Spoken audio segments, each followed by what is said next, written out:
Shalom, bien-aimés dans le Seigneur, nous sommes dans la joie de nous retrouver au pied du Grand Roi pour notre méditation quotidienne. Et aujourd'hui, nous sommes le vendredi 10 janvier 2025.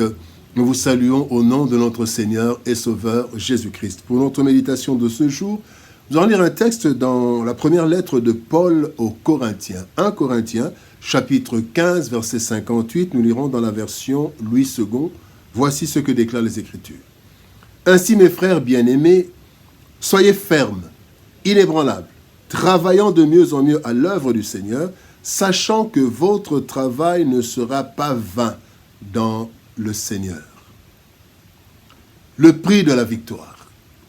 Le prix de la victoire, tel est le thème de notre méditation de ce vendredi 10 janvier 2025. Bien-aimés dans le Seigneur, nous avons plusieurs combats dans la vie.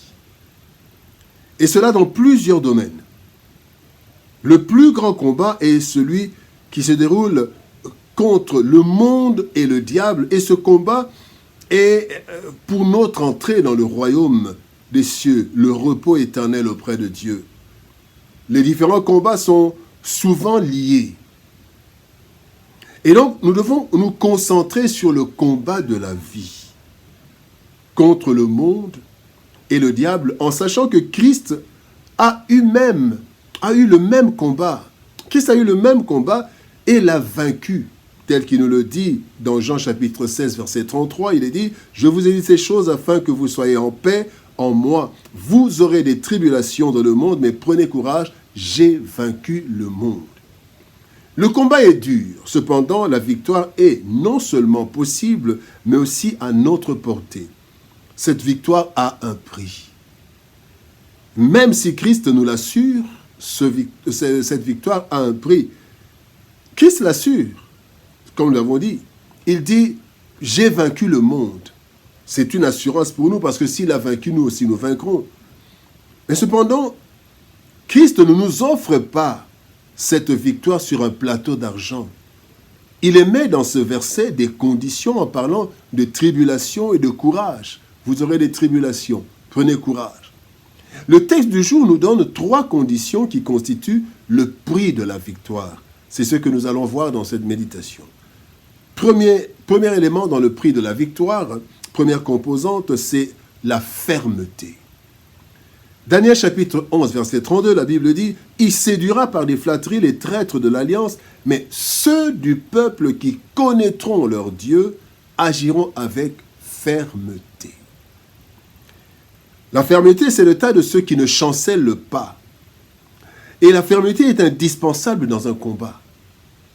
Nous devons savoir que le plus gros combat se livre sur le plan spirituel et moral.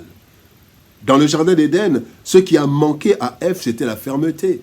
Quand vous lisez Genèse chapitre 3, versets 1 à 6, elle n'a pas été ferme. Elle n'a pas pu rester, elle n'a pas su rester sur le point de départ, ce que Dieu a dit.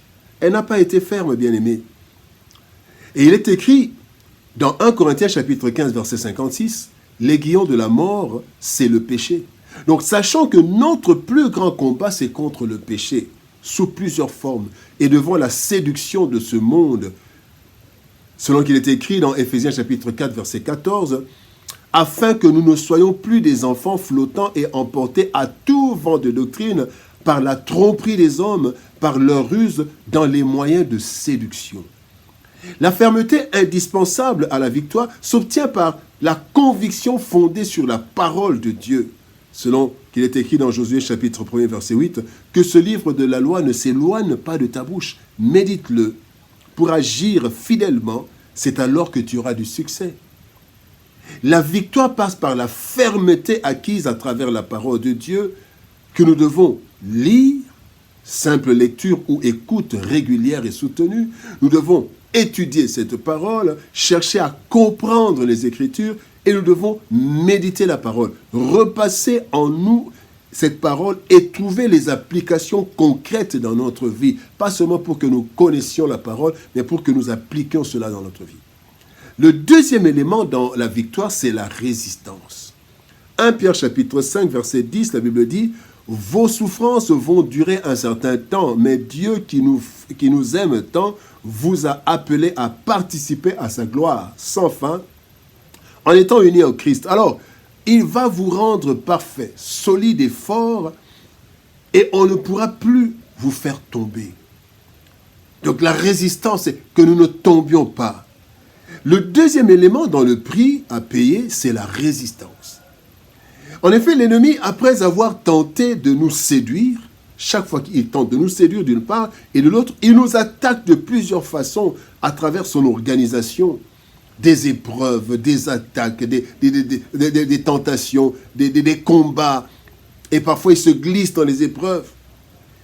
Et la Bible dit dans Éphésiens chapitre 6, verset 13, « C'est pourquoi prenez toutes les armes de Dieu afin de pouvoir résister dans le mauvais jour et tenir ferme après avoir tout surmonté. » Résistance. Cette résistance, bien-aimée, est possible par la prière fervente. Cette prière qui nous apporte les armes de l'esprit, la vérité, la justice, la foi, le zèle, la parole et l'assurance du salut. Voilà pourquoi il est écrit que nous n'avons pas à lutter contre la chair et le sang, Éphésiens chapitre 6, verset 12. Et que de ce fait, les armes que Dieu nous a données ne sont pas charnelles, mais elles sont toutes puissantes. 2 Corinthiens chapitre 10, verset 14 dit « Les armes avec lesquelles nous combattons ne sont pas charnelles, mais elles sont puissantes par la vertu de Dieu pour renverser les forteresses. » La vie de prière, tel est le deuxième élément de la victoire. Troisième élément de la victoire, c'est le travail de perfection.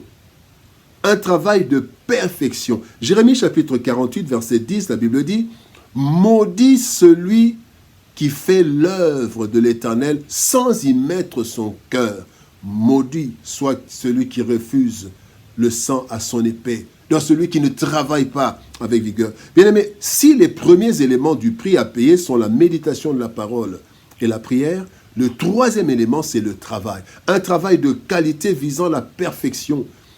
Il est écrit dans Proverbes chapitre 14, verset 23, « Quelqu'un qui travaille dur en tire des avantages, mais celui qui se contente de parler sera toujours pauvre. » Bien-aimé, dans tous les domaines de la vie, il faut un effort, un travail. La loi du moindre effort ne glorifie pas Dieu. Et l'apôtre Paul dit dans 2 Thessaloniciens chapitre 3, verset 10, « Si quelqu'un ne veut pas travailler, qu'il ne mange pas non plus. » En d'autres termes, que celui qui ne fournit pas d'effort ne s'attende pas à un résultat. Ainsi, nous devons en tout temps travailler comme pour Dieu, selon 1 Corinthiens chapitre 10, verset 31, qui nous dit « Quelle que soit la chose que nous faisons, nous devons le faire pour la gloire de Dieu. » 2, nous devons nous améliorer de plus en plus. Paul dit à Timothée que tes progrès soient évidents pour tous. Et aussi, troisième chose, nous devons nous attendre, quand nous travaillons, nous attendre à une rémunération de Dieu. Il dit, Dieu n'est pas injuste pour oublier votre travail. Bien-aimés dans le Seigneur, le prix de la victoire. En Christ, nous avons la victoire et nous sommes même plus que victorieux, puisque cette victoire est assurée par celui qui est invincible. La Bible dit dans Romains 8, 37, « Dans toutes ces choses, nous sommes plus que vainqueurs par celui qui nous a aimés. » Cependant, Dieu ne veut rien faire sans notre participation. Il ne veut rien faire sans notre participation, car il nous a créés à son image. Nous sommes ses enfants. Ainsi, notre victoire a un prix. Et ce prix, c'est notre fermeté, notre résistance et notre travail. Fermeté dans la parole, résistance dans la prière et le travail, l'effort.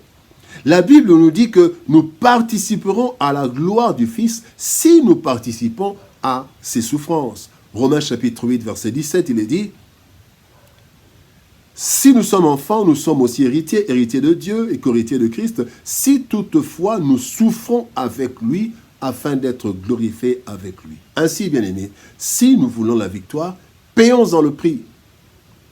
Prions.